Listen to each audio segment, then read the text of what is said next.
Hello à tous! On se retrouve comme tous les vendredis pour les actus de la tech.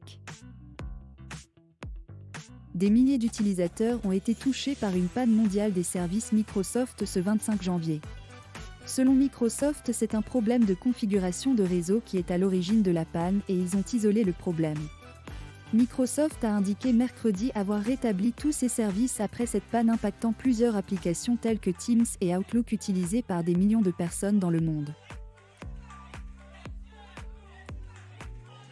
L'Oréal, le géant des cosmétiques, a pris une participation minoritaire dans la start-up américaine Digital Village, spécialisée dans les marchés des NFT et du métaverse, via son fonds de capital risque Bold. C'est un premier investissement en capital risque Web3 et métaverse pour le groupe qui souhaite développer son offre dans le Web3.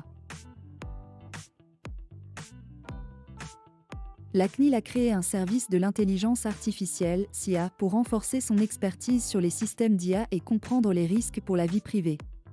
Le SIA comprendra 5 personnes et sera rattaché à la direction des technologies et de l'innovation de la CNIL.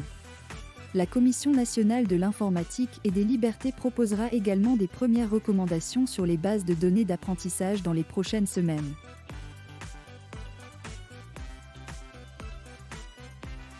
La société toulousaine Ubigreen, spécialisée dans les solutions d'optimisation de la performance des bâtiments et de l'occupation des espaces de travail, a annoncé l'entrée à son capital du groupe néerlandais Planon. Cette entrée de capital va permettre à Ubigreen de s'accélérer à l'international en se basant sur la force commerciale et les réseaux de filiales de Planon.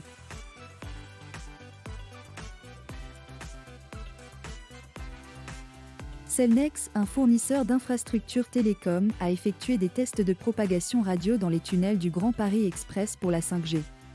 Les nouvelles lignes devraient offrir une couverture complète en 5G dès leur mise en service en 2024, en même temps que les Jeux Olympiques.